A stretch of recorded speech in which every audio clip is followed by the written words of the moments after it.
Hello guys, पिछले video में हमने आपको बताया कि पार्टनरशिप अकाउंट में जब कोई नया साझेदार प्रवेश लेता है तो उसमें कौन कौन सी चीज़ें अकाउंटिंग की जाती है जिससे हमारे ओल्ड पार्टनर्स को कोई प्रॉब्लम ना हो। जिसमें हमने आपको बताया था कि सेक्रीफाइस रेशियो और न्यू प्रॉफिट शेयरिंग रेशियो किस तरह से कैलकुलेट किया जाता है। अभी हम आपको बताएंगे कि नए पार्टनर के आने से जब हमारा एसेट्स और लायबिलिटी में कोई चेंजेस आती है तो हम उसको किस तरह से कैलकुलेट करते हैं या उसकी अकाउंटिंग किस तरह से करते हैं। उसके लिए आपको बनाना पड़ता है रिवैल्यूएशन अकाउंट। रिवैल्यूएशन अकाउंट होता है पुनर्मूल्यांकन खाता, जिसमें आपको हम बताएंगे कि जब एक नया पार्टनर हमारे फर्म में एडमिशन ले रहा होता है तब वैसी सिचुएशन में हम अपने फर्म की जो भी एसेट्स है और लायबिलिटीज़ है उसका फिर से रिवैल्यूएशन करते हैं। उससे क्या होता है कि हमारे फर्म की एसेट्स में जो कमी होती है उसको कम कर दिया जाता है, वृद्धि हुई है यानी इंक्रीमेंट हुआ है तो उसको बढ़ा देते हैं। इसी तरह से लायबिलिटी में भी अगर हमारे डिक्रीज हुआ है तो उसको हम कम कर देंगे, इंक्रीमेंट हुआ है तो उसको बढ़ा देंगे। अब यहाँ पे देखिए हमने ये प्रोफॉर्मा बना रखा है रिवैल्यूएशन अकाउंट का, जिसमें आप देख रहे हैं एक लेज़र हमने बनाया है जो कि रिवैल्यूएशन अकाउंट के नाम से है। ठीक है, इसमें हम आपको बता रहे हैं जैसा कि आपको लेज़र का प्रोफॉर्मा पता ही है, पर्टिकुलर अमाउंट ये हमारा डेबिट पक्ष यानी टू साइड, ये हमारा क्रेडिट यानी बाई साइड। अब हम इसमें देखेंगे कि सबसे पहले हमें क्या करना है। जो भी हमारा क्वेश्चन होगा, पार्टनर अगर हमारा एडमिशन ले रहा है तो क्वेश्चन में हो सकता है लिखा हो कि आपकी एसेट्स पे इतना % एप्रिसिएशन लग रहा है या आपकी एसेट्स की वैल्यू कम होके इतनी हो गई है। तो वैसी सिचुएशन में क्या करेंगे कि जो एसेट्स की वैल्यू जितनी कम हो रही है उस वैल्यू को हम यहाँ पे शो करेंगे डेबिट साइड में, और क्या लिखेंगे टू, और जो भी हमारा एसेट्स होगा जैसे कि हमने यहाँ लिखा है to decrease in the value of assets, यानी किसी भी एसेट्स की वैल्यू अगर डिक्रीज हो रही है तो हमें उसको कहाँ पे शो करना है, रिवैल्यूएशन अकाउंट के डेबिट साइड में। मीन्स यहाँ पे हमने आगे लिखा है इंडिविजुअली। इंडिविजुअली का मतलब है एसेट्स में हमारा कुछ भी हो सकता है, मशीनरी हो सकती है, फर्नीचर हो सकता है, बिल्डिंग हो सकती है, तो उसको हम इंडिविजुअली यानी अलग अलग शो करेंगे। To machinery account, to building account या जो भी होगा उसको हम मेंशन कर देंगे। तो जो भी हमारे एसेट्स की वैल्यू डिक्रीज करेगी वो वैल्यू हम यहाँ पे लिख देंगे। सेकेंड है हमारा to increase in the value of liabilities. अब बैलेंस शीट जो हमारे पास पहले से दी हुई है उस बैलेंस शीट की जो लायबिलिटीज है उस लायबिलिटी में अगर कोई भी वैल्यू इंक्रीज हो रही है तो उसको हम कहाँ पे दिखाएंगे, रिवैल्यूएशन अकाउंट के डेबिट साइड में दिखाएंगे। ठीक है, नेक्स्ट आता है टू रिजर्व फॉर बैड डेब्ट। बैड डेब्ट जैसे कि लिखा होता है कि डेटर्स पे 5% अशोध ऋण या संदिग्ध ऋण का प्रावधान कीजिए। तो ऐसी सिचुएशन में हम क्या करेंगे, डेटर्स पे 5% या 7% या 2.5% जो भी लिखा होगा उसको हम कैलकुलेट करके यहाँ पे शो कर देंगे टू रिजर्व फॉर बैड डेब्ट के नाम से। नेक्स्ट आता है हमारा टू अनरिकॉर्डेड लायबिलिटीज। कुछ लायबिलिटीज ऐसी होती हैं जो उस टाइम तक रिकॉर्ड नहीं की जाती हैं। जैसे हो सकता है कोई भी आउटस्टैंडिंग हो, किसी बिजली का बिल है या कुछ भी है, ऐसी सिचुएशन में उस अनरिकॉर्डेड लायबिलिटीज को भी हम यहाँ पे शो करते हैं। इसके बाद आता है आउटस्टैंडिंग एक्सपेंसेस। जितने भी आपके आउटस्टैंडिंग एक्सपेंसेस होंगे, चाहे वो सैलरी का हो, इलेक्ट्रिसिटी बिल का हो, एक्सेट्रा कुछ भी हो, अगर आउटस्टैंडिंग एक्सपेंस है तो वो आपका टू साइड में ही शो किया जाएगा। नेक्स्ट आता है टू कैश या बैंक पेमेंट अनरिकॉर्डेड लायबिलिटीज। कुछ अनरिकॉर्डेड लायबिलिटीज होती हैं जिनका पेमेंट कर दिया जाता है, तो ऐसी सिचुएशन में हम उस अनरिकॉर्डेड लायबिलिटीज का नाम नहीं लिखेंगे, सीधे कैश या बैंक लिख के उसका पेमेंट जितना भी हुआ होगा वो हम अमाउंट यहाँ मेंशन कर देंगे। नेक्स्ट आता है हमारा to profit transfer to old partner and capital. ये हमारा बैलेंसिंग फिगर है, वो हम डेबिट और क्रेडिट दोनों साइड को माइनस करने पे फाइंड करते हैं। वो हमारा प्रॉफिट भी हो सकता है और लॉस भी हो सकता है। अब हम आ जाते हैं बाई साइड में।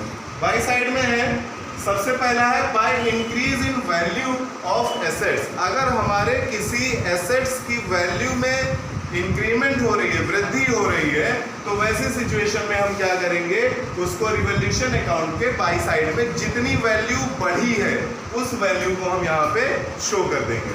नेक्स्ट आता है by decrease in the value of liabilities, अगर हमारी लायबिलिटी की वैल्यू में कमी हुई है तो जो कमी हुई है उसको हम यहाँ शो कर देंगे।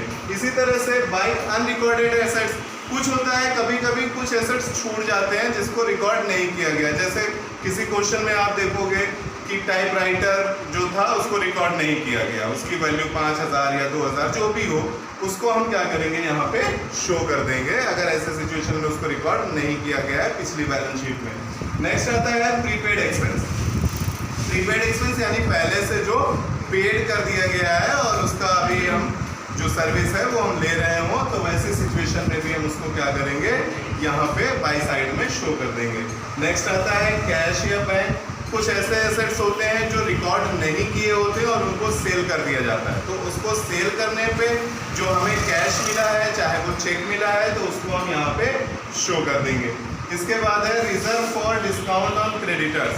क्रेडिटर्स पे अगर कुछ भी डिस्काउंट मिल रहा है तो वो हम क्या करेंगे, बाई साइड में reserve for discount on creditor के नाम से शो कर देंगे। नेक्स्ट आता है हमारा वही बैलेंसिंग फिगर, जैसे कि हमने यहाँ बताया, दोनों साइड को माइनस करने पे क्या होगा, अगर इधर क्या हो जाएगा, इधर कम होगा तो इधर कम होगा तो इधर वाला ज्यादा होगा तो प्रॉफिट हो जाएगा, और अगर इधर ज्यादा होगा तो इधर वाला कम होगा तो क्या हो जाएगा, लॉस हो जाएगा। ठीक है, और उस प्रॉफिट या लॉस को हम क्या करेंगे, जो हमारे पुराने पार्टनर हैं यानी एग्जिस्टिंग पार्टनर हैं, उनको हम उनके पुराने रेशियो में ही डिवाइड कर देंगे, ट्रांसफर कर देंगे उनके कैपिटल अकाउंट में। ठीक है, इस तरह से आप देखिए रिवोल्यूशन अकाउंट बनाया जाएगा और इसी तरह से सारी एंट्री की जाएगी। तो सबसे सीधी सी सिंपल सी भाषा में देखें तो हम ये कह सकते हैं कि रिवोल्यूशन में वो चीज़ें हम रखते हैं, जैसे एसेट्स में कमी हुई तो उसको हम टू साइड में दिखाएंगे, एसेट्स में वृद्धि हुई तो उसको हम बाई साइड में दिखाएंगे, लायबिलिटी में कमी हुई तो बाई साइड में दिखाएंगे और लायबिलिटी में वृद्धि हुई तो टू साइड में दिखाएंगे। आउटस्टैंडिंग हमारा टू साइड में जाएगा, प्रीपेड हमारा बाई साइड में जाएगा। ओके, हम आपको एक क्वेश्चन सॉल्व करके बता रहे हैं जिसमें आपको रिवोल्यूशन अकाउंट कैसे बनाया जाता है उसको हम यहाँ पे थोड़ा सा बता रहे हैं कैसे करना है। तो क्वेश्चन है, क्वेश्चन में जैसा कि आप देख रहे हैं लिखा हुआ है लैंड एंड बिल्डिंग, जो कि बैलेंस शीट में लिखी हुई थी 10,000 वैल्यू दी हुई है, और नीचे जो हमारा एडजस्टमेंट लिखा हुआ है उसमें लिखा हुआ है कि वो इंक्रीज होके यानी रिवैल्यूएट होके 15,000 हो गई। इट मीन्स क्या हुआ, इसमें जो उसकी वैल्यू थी वो क्या हुई है, बढ़ गई है। कितनी बढ़ गई है, 5,000। तो अभी 5,000 जो वैल्यू बढ़ गई है, अब लैंड एंड बिल्डिंग क्या है, एसेट्स है हमारी। हमने आपको अभी बताया था कि जब एसेट्स इंक्रीज होगी तो उसको किस साइड में शो करेंगे, बाई साइड में शो करेंगे। यहाँ पे हम लिखेंगे बाई लैंड एंड बिल्डिंग, और अमाउंट जो वैल्यू हमारी इंक्रीज हुई है उस वैल्यू को हम यहाँ शो करा देंगे। नेक्स्ट हमारा क्या है, नेक्स्ट है हमारा मशीनरी और प्लांट। मशीनरी और प्लांट जो आप अमाउंट देख रहे हैं बैलेंस शीट में, उसमें कितना है, 4500 यानी 4,500, और अभी जो हमारा एडजस्टमेंट में अमाउंट दिया है वो सिर्फ दिया है 4,000। इसमें क्या हो रहा है, डिक्रीज हो रही है वैल्यू इसकी। तो एसेट्स की वैल्यू जब डिक्रीज हो रही है तो किधर जाएगा, 2 में आ जाएगा। यहाँ पे क्या लिखेंगे, टू प्लांट एंड मशीनरी, कितनी वैल्यू, 500। ओके, नेक्स्ट स्टॉक 10% से डिस्काउंट। नेक्स्ट में दिखाया जा रहा है कि स्टॉक को 10% क्या करना है, डिस्काउंट यानी कम कर देना है, रिड्यूस कर देना है। तो हम देखेंगे हमारी बैलेंस शीट में स्टॉक का अमाउंट कितना है, 12,500, 12,500 है, इसका हम 10% डिस्काउंट कर देंगे। तो 10% डिस्काउंट हमारा कितना आ रहा है, 1,250। हमें ये किधर दिखाना होगा, टू साइड में, क्योंकि एसेट्स क्या हो रही है, डिक्रीज हो रही है। तो हम यहां क्या लिख देंगे, to stock 1250। Next, debtor reduce हुआ है 1000। बैड डेप्ट लगा है।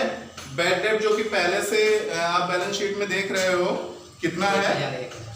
पहले से कितना है, पहले से क्या कहते हैं वो 4000, पहले से है 4000। टोटल था 22,500, 4000 लगना था। 4000 पहले आप देख रहे हो बैलेंस शीट में रिड्यूस हो रहा है, और अभी वो कह रहा है कि 1000 से उसको हमें क्या करना है, रिड्यूस कर देना है। मतलब अब वहां पे क्या हो रहा है, बैड डेप्ट कम हो रहा है। इट मींस ये हमारा प्रॉफिट है या लॉस है, प्रॉफिट है। तो किधर जाएगा, हमारा बाई साइड में जाएगा। जैसे कि अभी हमने आपको प्रोफॉर्मा में बताया था कि रिजर्व फॉर बैड डेप्ट आपका 2 में जाता है, बट वो कब जाएगा, जब उस पर परसेंटेज निकालना हो, पूरा बैड डेप्ट शो करना। यहाँ पे क्या है, पहले से बैड डेप्ट आप बैलेंस शीट में देखो शो कर रहा है, उस बैड डेप्ट को कम किया गया है, यानी पहले उतनी कमी हो रही थी और 1000 उसमें से हटा दिया गया है। तो वो 1000 क्या हो रहा है, हमारा बच जाएगा। इस वजह से उसकी वैल्यू क्या हो जाएगी, इंक्रीज हो जाएगी डेटर्स की 1000 से। तो हमें क्या करना है, बाई बैड डेप्ट 1000 यहां मेंशन कर देना है।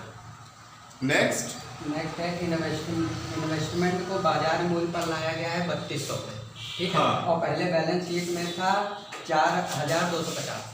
इन्वेस्टमेंट है हमारा बैलेंस शीट में जो कि 4250 है बैलेंस शीट के अंदर। लेकिन अब उसे और बताया जा रहा है कि एडजस्टमेंट में जो लाइन लिखी हुई है उसमें बताया गया है कि इन्वेस्टमेंट को मार्केट रेट यानी 3200 पे लाया गया है। तो यहां हमारे पास क्या हो रहा है, उसकी वैल्यू में कमी हो रही है। तो वैल्यू में कमी हो रही है, कितनी कमी हो रही है वो हम यहाँ पे फाइंड कर लेंगे। तो कितनी कमी आ रही है, 1050। ये कमी किधर दिखाएंगे, टू साइड में ही जाएगा। क्या लिखेंगे, टू इन्वेस्टमेंट कितना हो जाएगा, 1050। नेक्स्ट, अब हम देखेंगे, नेक्स्ट हमारे पास कुछ भी नहीं है जो कि एसेट्स या लायबिलिटी को इंक्रीज या डिक्रीज कर रहा हो।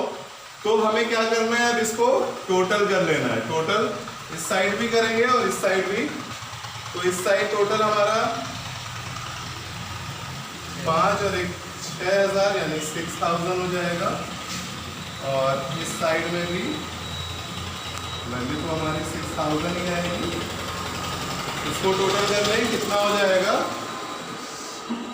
2800। इसको हमें माइनस करना है 6000 में से, 3200 कितना हो जाएगा, 3200। हमें इसको क्या करना है, टू प्रॉफिट ट्रांसफर, किसमें ट्रांसफर करना है, to old partner capital.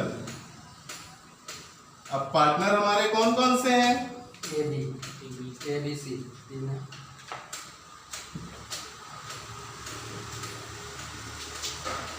Old ratio 3 अनुपात है। ABC और ABC का बी है, सी नया। AB है हमारे ओल्ड पार्टनर। AB का जो रेशियो है कितना है, 3 अनुपात है। 3:2 है। अब हमें क्या करना है, ये जो 3200 आया है उसको हमें इस रेशियो में बांट देना है। तो 3/5 और 2/5 हो गया। तो इसको हम 3200 यहाँ पे डिवाइड कर रहे हैं जब, तो हमारा कितना आ जाएगा, 1920। और नेक्स्ट का 1280। टोटल 3200, 6000 और यहाँ पे टोटल ये भी बता दीजिए कहाँ तक लिखे हैं। ओके, अब ये हमारा ये टोटल हो गया और इसका ये टोटल, ये हमारा बैलेंसिंग फिगर हो गया जो कि कैपिटल में बांट दिया गया। पार्टनर्स कैपिटल में 2 पार्टनर्स थे हमारे पुराने, उनमें दोनों में ये डिवाइड कर दिया गया। इस तरह से हम कोई भी रिवॉल्यूशन अकाउंट सॉल्व कर सकते हैं। ओके, इसके बाद नेक्स्ट वीडियो में हम आपको पार्टनर्स कैपिटल अकाउंट और बैलेंस शीट न्यू बनाने के लिए बताएंगे।